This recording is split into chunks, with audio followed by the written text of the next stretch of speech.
Black Lives Matter. Those working towards systemic change, united in this sentiment, know this, at least cognitively. Yet there is an ache in the hearts and souls of Black Americans and others of the African diaspora, knowing that for too long, this simple fact has been, what? Forgotten? Discarded? Ignored? In the poem Harlem, Langston Hughes wrote, "What happens to a dream deferred? Does it dry up like a raisin in the sun? Or fester like a sore and then run? Does it stink like rotten meat? Or crust and sugar over like a syrupy sweet? Maybe it just sags like a heavy load. Or does it explode?" What we are seeing in the middle of this pandemic is the aftermath of the explosion of too many deferred dreams, dreams of equal treatment in the face of the law and in the face of our peers. Black people and their allies are rising up, reclaiming the psychic space of too many lost and destroyed aspirations. But there are those who, to borrow a phrase from the hip-hop group Public Enemy, have fear of a Black planet. They respond to our cries with the rebuttal that all lives matter, or what is perhaps more insulting, given the many deaths of Blacks at the hands of police officers, blue lives matter.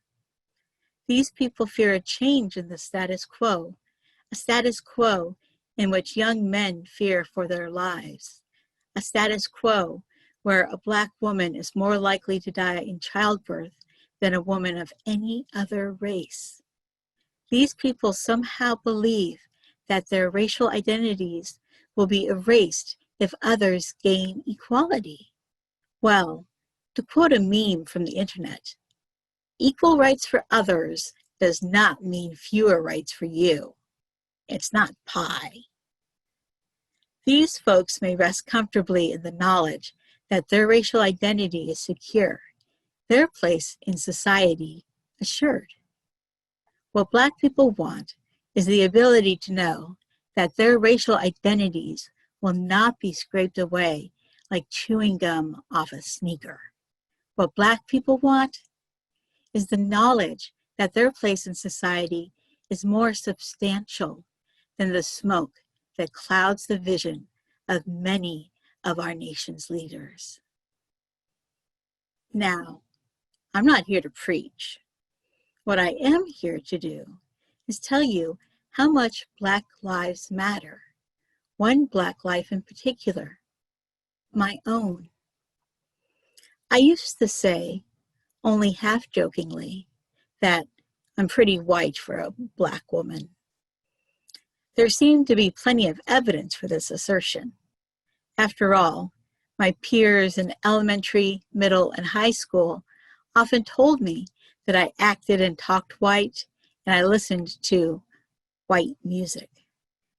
I was never able to double Dutch jump rope, and the concept of drill teams befuddled me.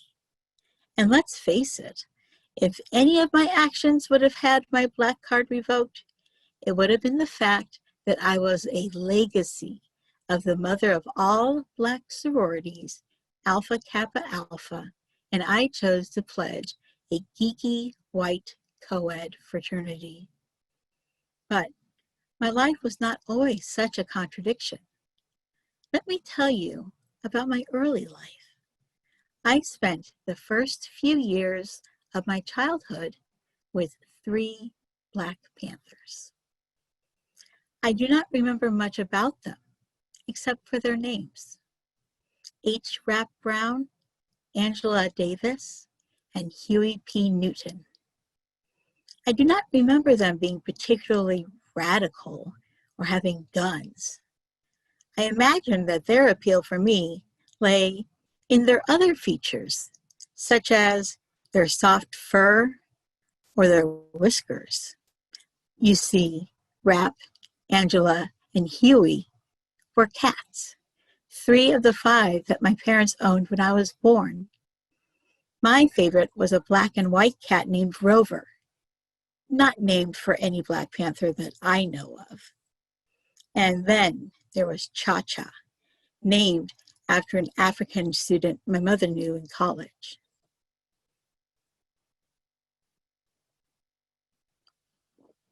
While I loved the cats, my true nursemaid was a German Shepherd, Malaika, whose name meant angel in Swahili. She was an amazingly gentle dog, and she knew basic commands like sit, stay, and lie down in Swahili. Now, I wasn't born in Africa. This was all going down in Denver. But my mother's minor in college had been Swahili, and she loved the language. I was born just after the peaks of the Black Panther movement and the Black is Beautiful aesthetic. As a result, my childhood memories are filled with visions of solemn African statues and colorful kente cloths, and sounds of Stevie Wonder and Earth, Wind, and Fire.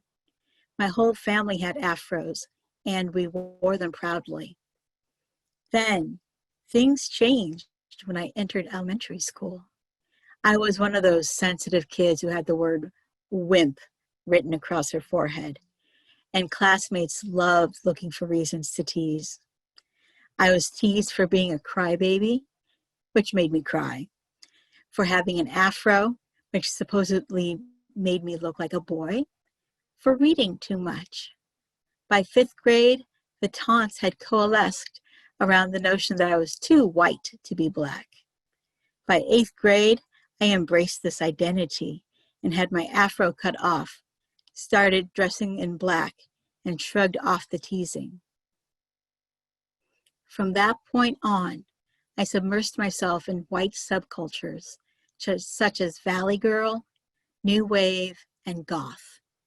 Most of my friends were white. I dated mostly white guys. In college, I let my guard down a little.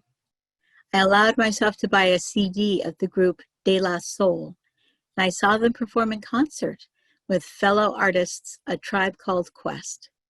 But when I got married, there was nary a kente cloth in sight. I was a bourgeois bride. If my mother was disappointed in my complete dismissal of my early childhood influences, she didn't say so during this period.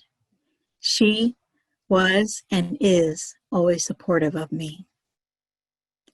Things changed for me when our family moved from the suburbs of Chicago to Thousand Oaks in 2006.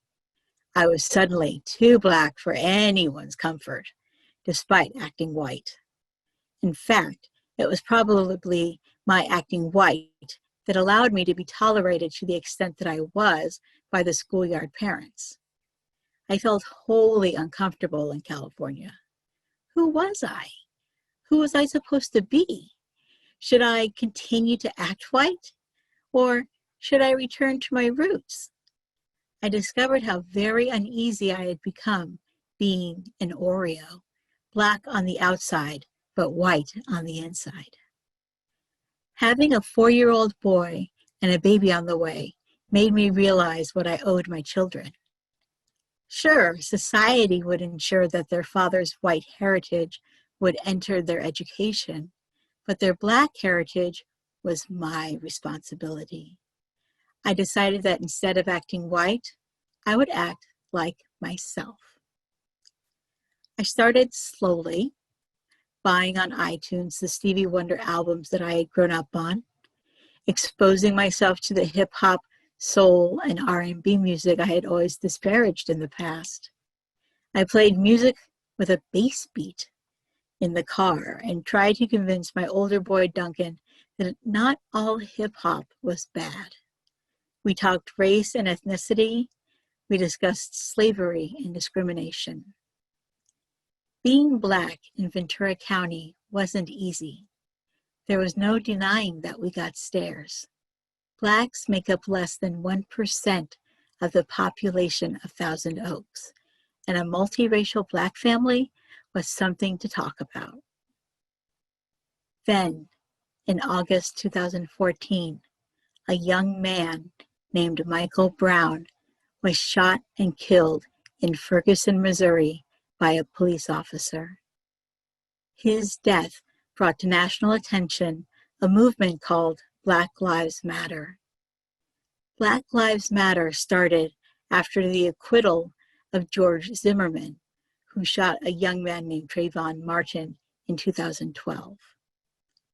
The death of Trayvon Martin was a dark time for me.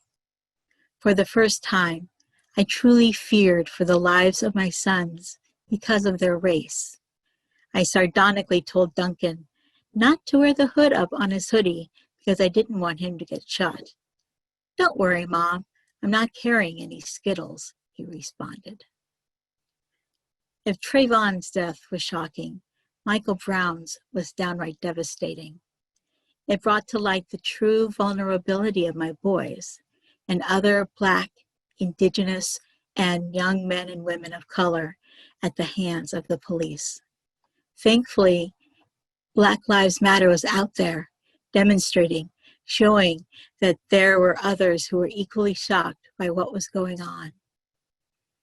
Black Lives Matter gave me the courage to truly embrace my heritage. Even though I have never marched with them, they have made me realize how important it is to have people state out loud that Black lives matter, especially now when they are treated as disposable by the police, the media, our society, by Oreos like I used to be. One of the tasks I have taken on as a Black mother of sons is to administer the talk. Not the sex talk. I'm talking about the how to stay alive talk. When each boy was 12 years old, I went over with them the basic rules of being Black in America. Treat police officers and security with the utmost respect. Don't run from them. If you are pulled over in a car, make sure they can see your hands. And always articulate your actions before you do them. For example, say, "I am getting my license out of my pocket," before you actually do it. And don't wear your hood up. I have since learned that Duncan has added one to his personal list. Don't play loud music in the car at the intersection. My talk with the boys was not an isolated incident. I highly recommend seeing the movie called The Hate You Give, based on the book by Angie Thomas. Available on Netflix, this film is about a teen girl who lives in two worlds, the white world of her exclusive private school and the Black world of her neighborhood. The film opens with a scene where Star and her brothers are being given the talk by their father.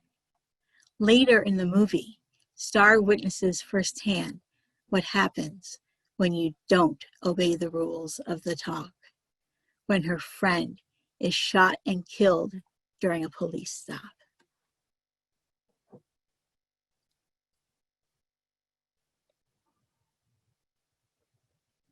A key component of Star's upbringing is the Black Panther Party's 10-point program, which her father teaches her and her brothers. Never heard of it? Neither had I.